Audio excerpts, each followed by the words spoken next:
वैसे ट्रंप के लिए चुभने वाली खबरें सिर्फ चीन से नहीं हैं, बल्कि उनके खुद के देश में भी उन्हें जलील होना पड़ रहा है। और वजह वो टैरिफ है, जिसे टेरर बनाकर वो दुनिया को धौंस दिखा रहे हैं। ये जो न्यूज वेबसाइट है अब ये अमेरिका के अंदर है, और अगर ये कोई गलत खबर देते हैं तो इनके ऊपर वहां पे केस भी हो सकता है। This is the oldest Jewish advocacy organization, ठीक है, और ये भी इंडिया के साथ खड़ी हो गई है। I've had the privilege of meeting a lot of foreign leaders. They're laughing behind his back. They're laughing behind his back. He's being played everywhere. It's an embarrassment. Definitely an embarrassment.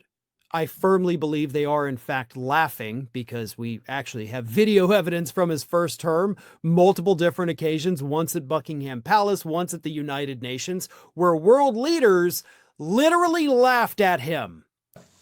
और वहां पे खबर देने से पहले इदारे काफी दफा सोचते भी हैं कि उनके ऊपर केस हो गया तो फिर क्या करेंगे, लेकिन इस खबर के अंदर कोई चीजें ऐसी हैं जो मैंने बतौर सहाफी नोट की, मैं आपके सामने भी रख देता हूं। पाकिस्तान सफारती तौर पर आइसोलेट हो गया। आप तब भी बता रहे थे और अब आज भी आपने जिक्र किया कि हालात बहुत नाजुक हैं, होश से काम लेना होगा, डेस्परेशन है उस तरफ बहुत। ट्रंप को लगा बड़ा झटका, ब्रेकिंग दिखाइए। पूर्व अमेरिकी एनएसए जैक सुलिवन ने ट्रंप को घेरा, ब्रेक करिए जरा। अमेरिका की छवि को गर्त में डाल रहे हैं ट्रंप, जैक सुलिवन ने कहा। ऐसा साइकोपैथिकनेस आपने कभी शायद तारीख में नहीं देखा होगा, बल्कि उनको लाने वाले और जिनको वो लाए हैं वो सब एक जैसे हैं।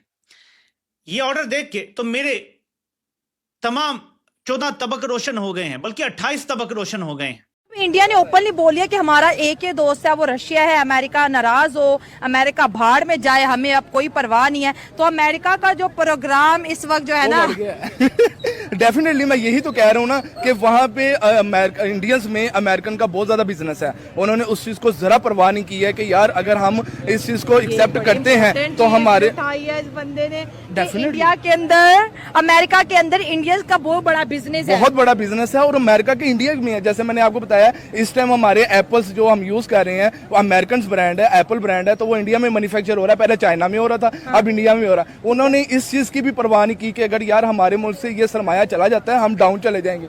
नहीं, नरेंद्र मोदी ने रशिया का साथ दिया। और आपको एक सबसे बड़ी बात यहाँ पे बताता चलूं, जब पाकिस्तान और इंडिया की जंग का हो रहा था कि जंग लगेगी, रशिया चुप था, एक भी उसने अपना बयान नहीं किया। तो इससे आप लोगों को खुद साबित होता है कि इंडिया और रशिया बहुत आपस में अच्छे दोस्त हैं।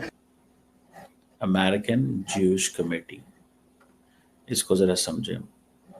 अब वो कह रहे हैं कि ये जो ट्रंप अटैक कर रहा है इंडिया के ऊपर, दैट इज नॉट फेयर।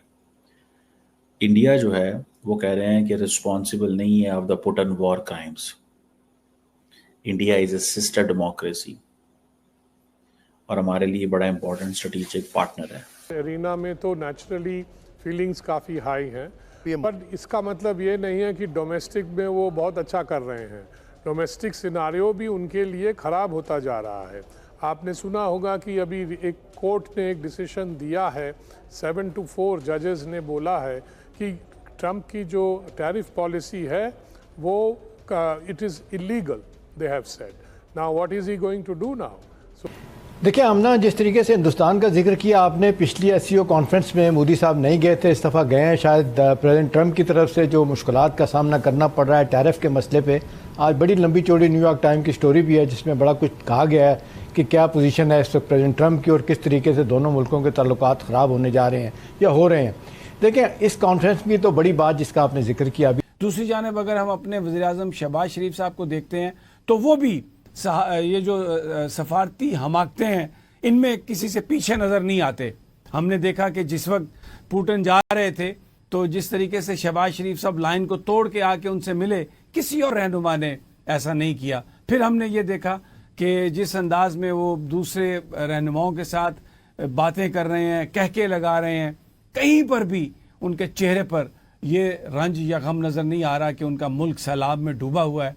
यहाँ पर लाखों लोग बेघर हो चुके हैं और बहुत ज़्यादा एक एमरजेंसी की सूरत हाल है। उनके कह के उनकी खुशियाँ और वहाँ पर वो हाथों पर हाथ मार कर जो गुफ्तगू करते हुए वो नज़र आ रहे हैं, उसने पाकिस्तानियों के दिलों को दुखाया है। मुझे लगता है कि शायद शहबाज शरीफ साहब ने अभी इससे कुछ सीखा नहीं। और फिर एक और विजुअल्स ये मैं आपको दिखाना चाहता हूँ कि जिस वक्त पुतिन के साथ नरेंद्र मोदी बात करते हुए जा रहे हैं तो शहबाज शरीफ साहब को बड़े बुरे तरीके से इग्नोर किया गया। मेरे कहने का ठीक है, एट ए टाइम जब ट्रम्प के एडवाइजर ने ये कह दिया कि जनाब इंडिया की ये जंग है और ये सारा और मोदी की ये जंग है, ठीक है, मोदी इसमें से पैसे बना रहा है, मोदी जो है वो अपने इंडिविजुअल्स को वो कर रहे हैं। आप अगर अमेरिका में देखें तो अमेरिका के अभी ये जो जैक सलिवन का आपने वो मैंने क्लिप चलाया, जैक सलिवन ने एक इंपॉर्टेंट बात की कि there was a bipartisan support.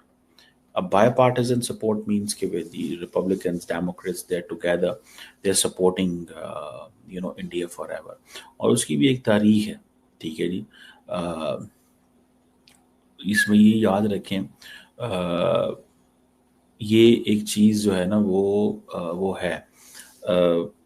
अब इंडिया के लिए चैलेंज है, इंडिया के लिए बहुत बड़ा चैलेंज है, क्योंकि ये जो ट्रम्प एडमिनिस्ट्रेशन जो है वो एक स्ट्रेटेजिक रीसेट कर रही है विद इंडिया के साथ, विद 50% टैरिफ। इसको हम बोलते हैं स्ट्रेटेजिक रीसेट, और they are undermining India as a strategic pillar, a pillar which in Americans needed in Indo-Pacific. And और यूएस की जो स्ट्रैटेजी इंडो पैसिफिक में थी उसमें इंडिया प्लेयर था, जापान प्लेयर था ना, तो मुझे कोई वो नज़र आ रही है। वो बेसिकली जिस अंदाज से ट्रम्प नमस्कार दोस्तों, जय हिंद। दोस्तों इस वक्त ट्रम्प के हालात बहुत ही बुरे चल रहे हैं, हर तरफ उनको रुसवाई का सामना करना पड़ रहा है। अब उनके खुद के ही घर में, अब उन्हीं के घर के रिपोर्टर अब ये कह रहे हैं कि पूरी दुनिया के लीडर ट्रम्प को सामने से वाह वाह करते हैं और पीठ पीछे उनके हंसी उड़ाते हैं।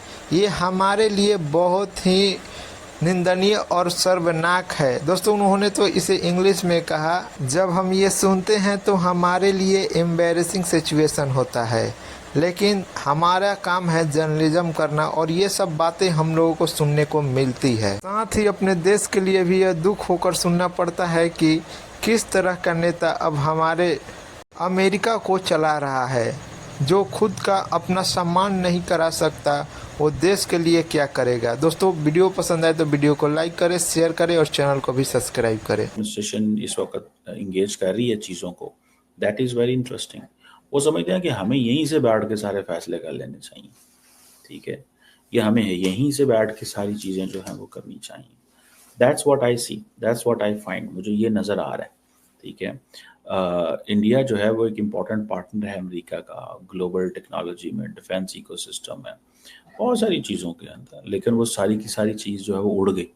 और ये जो पीटर नवारो ने ये कहना शुरू कर दिया, ठीक है जी, और जो बात की वो थोड़ी टफ लाइन ले रहा है, ख़ासतौर पे उसने मोदी साहब की तस्वीरें लगाई और कहा कि जो 50% टैरिफ है, ये जो that the 25% tariff on the India is unfair trade and 25% is a national security.